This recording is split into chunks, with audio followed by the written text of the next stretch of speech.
Nah, boleh nggak saya minta ayatnya? Ada ayat yang menyatakan Nabi Muhammad itu benar-benar beragama Islam.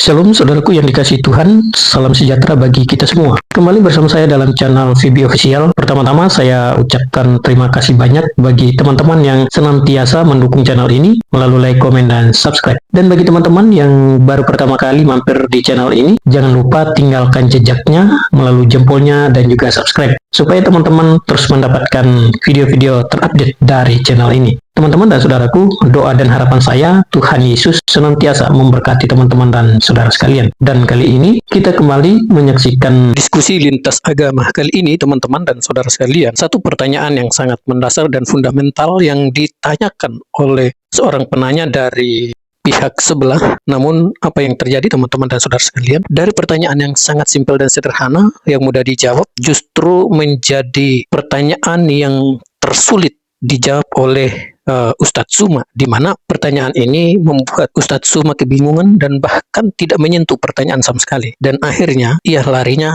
ke Mila Ibrahim, ke Musa, dan lain sebagainya. Nah, untuk itu teman-teman, saya mengajak kita semua untuk melihat satu cuplikan video antara apologet Kristen dan Suma yang bingung menjawab pertanyaan tersebut. Ini dia videonya. Boleh nggak saya minta ayatnya? Ada ayat yang menyatakan Nabi Muhammad itu benar-benar beragama Islam. Silakan. Iya, baik. Damai sejahteranya agama ini dikatakan sebagai Islam disebabkan oleh karena adanya aturan-aturan yang datang kepada seorang manusia, di mana aturan itu didatangkan dari Tuhan.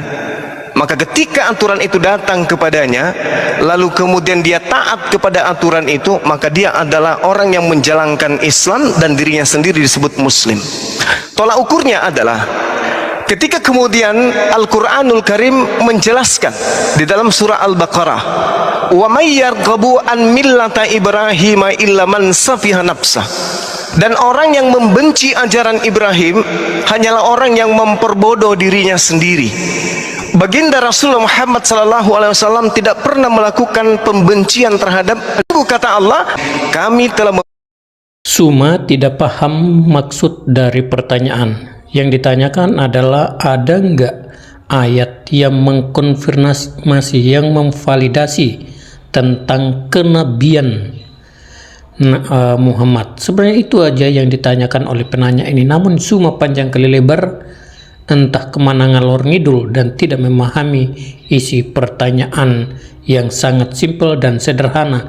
Justru larinya ke Mila Ibrahim, ke Musa, dan lain sebagainya. Oke, kita lanjutkan dulu dari diskusi ini. Memilih Ibrahim di atas bumi ini, dan sesungguhnya di akhirat dia termasuk orang-orang yang soleh. Ini kata Allah. Sehingga Rasulullah Muhammad SAW itu belum didatangkan syariat kepada beliau. Artinya belum didatangkan kepada beliau ketetapan, hukum-hukum, dan aturan-aturan serta ketentuan dan perintah. Belum. Namun kemudian karena telah dipilih oleh Allah dari sejak alam ruh sebagai nabi penutup para nabi, sebagai rasul penutup para rasul, maka semua tindak tanduknya sejak dia dilahirkan sampai kepada dia mendapatkan wahyu itu dijaga oleh Allah. Makanya diterangkan di dalam Al-Quran bahwasanya keturunan Nabi Ibrahim, wa wasabiha Ibrahimu banihi wa Ya'qub ya baniya innallaha astafa lakumuddin fala tamutunna illa wa antum muslimun. Ibrahim mewasiatkan ucapan ini, mewariskan ucapan ini kepada anak-anaknya, demikian juga kepada Yakub, wahai anak-anakku, sesungguhnya Allah telah memilih jalan ini untukmu, maka janganlah kamu mati kecuali dalam keadaan muslim.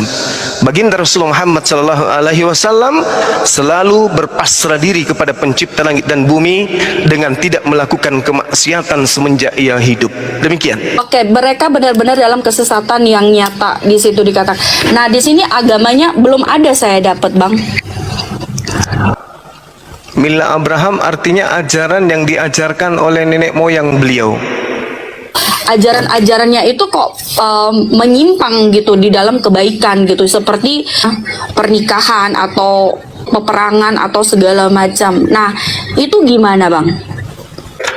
Jadi Rasulullah Muhammad sallallahu alaihi wasallam ini datang bukan hanya satu aspek kedatangannya kemudian, tetapi kedatangan beliau adalah untuk mengajarkan semua hukum-hukum Tuhan kepada seluruh umat manusia. Yahudi yang didatangkan beruntun nabi, beruntun kitab suci, mereka masih tetap sebagai bangsa yang pembangkang. Maka tentu Tuhan akan memberikan hukum yang tegas kepada siapapun. Wa kadzalika auhayna ilaika ruhan min amrina ma kunta tadri mal kitab walal iman walakin ja'alnahu nuran nahdi bi man nasya'u min ibadina wa innaka latahdi ila siratal mustaqim.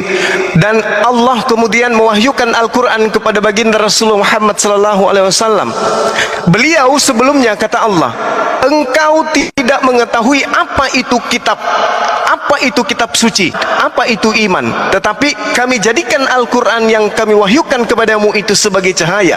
Dengan itu kami memberi petunjuk kepada siapa yang kami kehendaki dari hamba-hamba kami. Dan sungguh engkau wahai Nabi Muhammad benar-benar membimbing seluruh manusia kepada jalan yang lurus.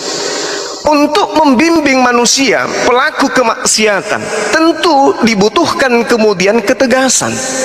Kalau dia sudah diinstruksikan untuk mengajarkan sebuah hukum tapi dibantah, maka Tuhan kemudian memerintahkan untuk memerangi.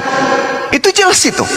Sehingga hukum itu bisa kemudian dijadikan sebagai acuan dalam kehidupan orang-orang yang ada.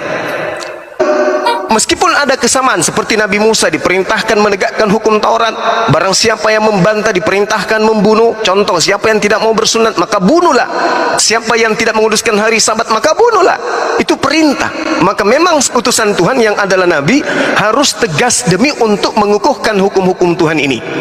Kalau tidak, maka dia akan seperti Nabi Isa alaihissalam. Begitu dia datang, Bani Israel lebih kuat daripada dirinya, melempam dia, untung diselamatkan oleh Allah ke langit. Kalau tidak, mati dia. Kenapa? Karena dia datang kepada bangsa tegar tengkuk.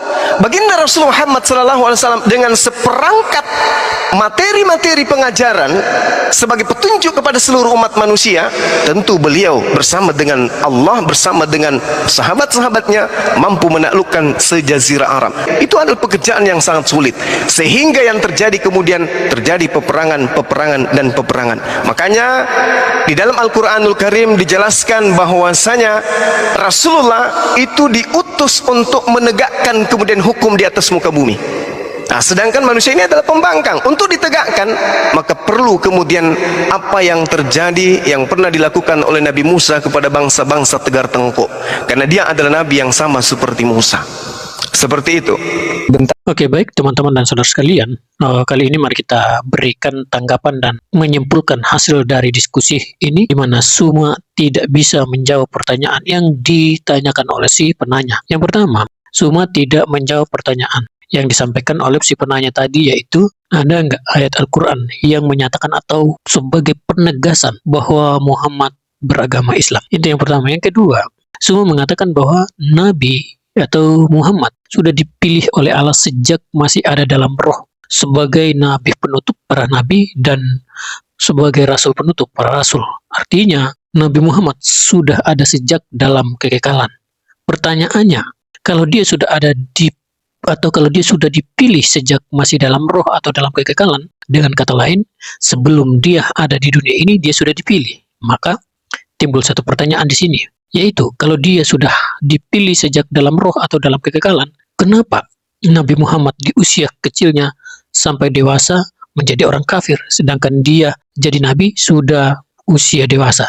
Beda dengan Yesus, dia sudah ada sejak kekekalan dan waktu lahirnya ke dunia ini dia menjadi anak yang saleh. Yang ketiga, Suma kembali tidak menjawab, tapi lari ke Mila Ibrahim membandingkan tentang hukuman atau tanda perjanjian antara Abraham dan Allah. Nah, inilah kekeliruan Suma, dan bahkan Suma tidak paham tentang pertanyaan.